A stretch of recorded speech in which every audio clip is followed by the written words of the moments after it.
afternoon, good evening all, it's Bear here. And I'd like to welcome you to my YouTube channel, aboxwithnolid.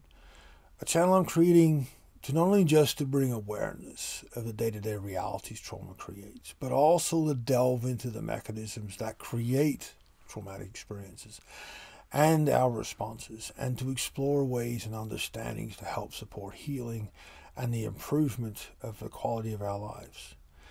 Now, this is the next video in the adoption series, and this one's going to get a little personal, but it's really the only way I can try to convey. Now, I've been tossing this one around in my head for a while, of how do I explain the structures around the fog and identity between adoption and placement, and how it shapes an adoptee's identity in a way that will be understood, but also in a way that will be valued.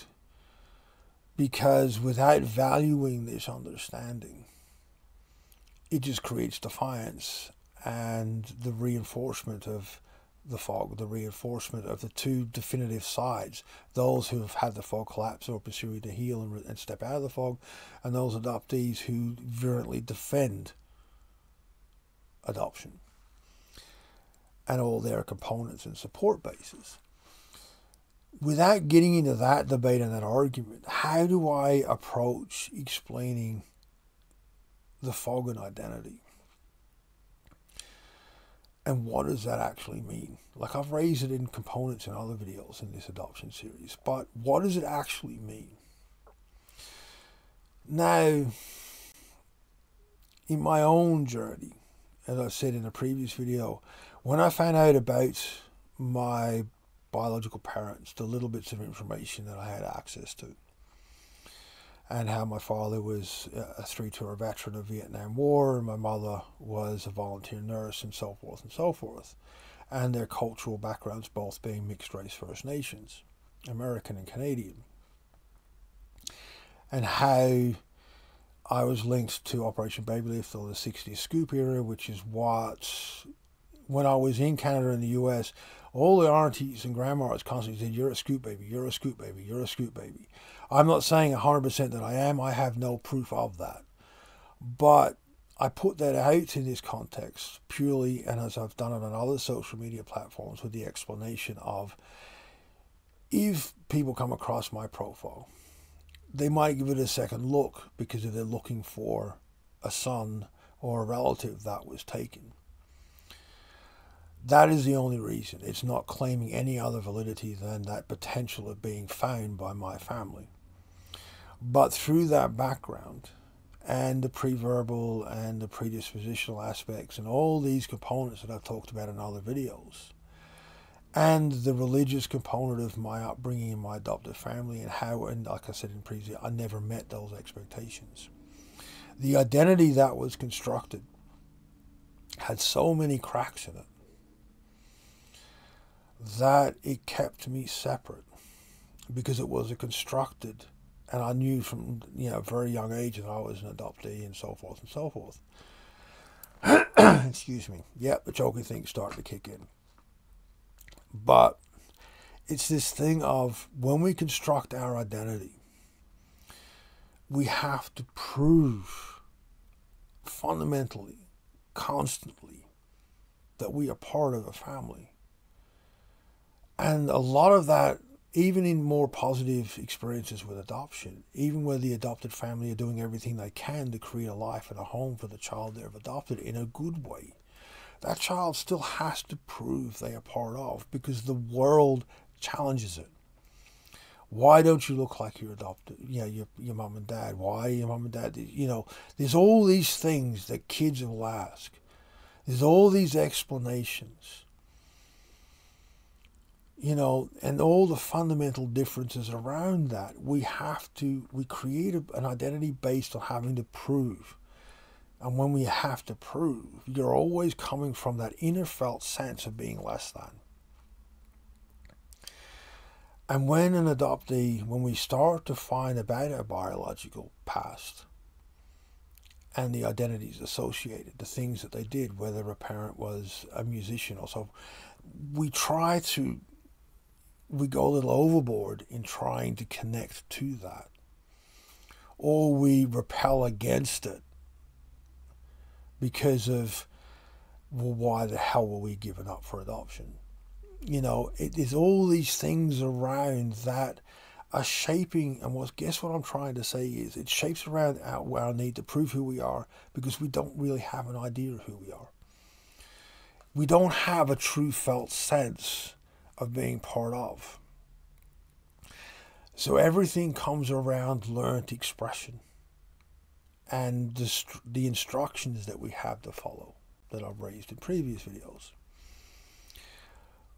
And how that affects us is when in our life, and the older we get, when you start getting married and kids and all these sorts of things, which I've never done, but when people get into those situations, you hit these walls where everything you've learned doesn't have an answer for that. It doesn't have a response for that. You don't know what to do. Your body doesn't know what to do. Everything you are does not know what to do. Your ecology is separate, which is what this is. And you're not part of, naturally, that ecology. So what do you do? That is the price tag that adoption creates. When you have a genetic connection, when you're connected to your biological family, all that epigenetics, all that inherited ancestry provides all that gray area of all the responses and processes within your body to integrate in all these sorts of things, to have answers, and for your body to find answers. When you come from an adoption placement into a non-biological family, you have to learn. You need to have input from them for you to be able to respond, to learn how to deal, how to process, how to engage, or how to resolve, depending on whatever the situation is. But if they don't give that information, you don't have anything to work with. And that's why adoptees struggle. So many adoptees struggle in relationships, is we don't have the instructions to follow.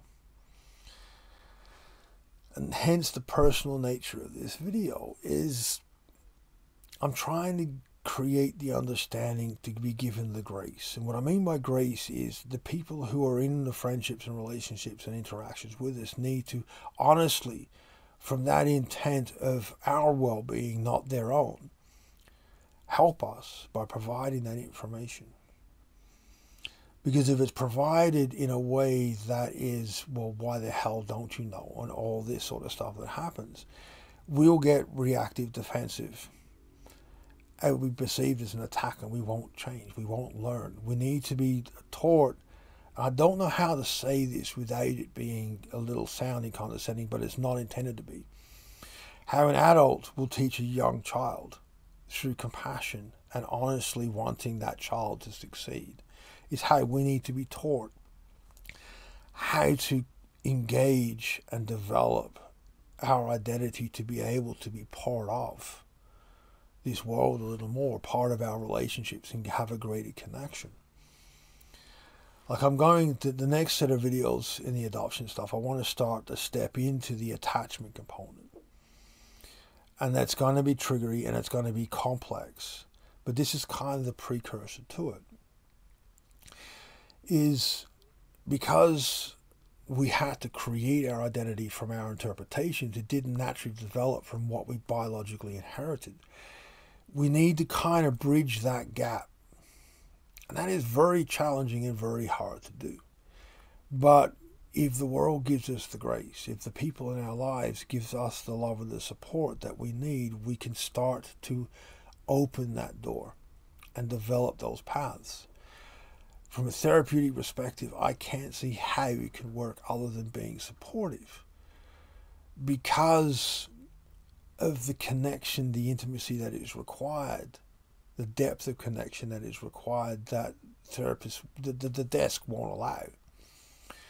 But that is how we expand our identity of who we are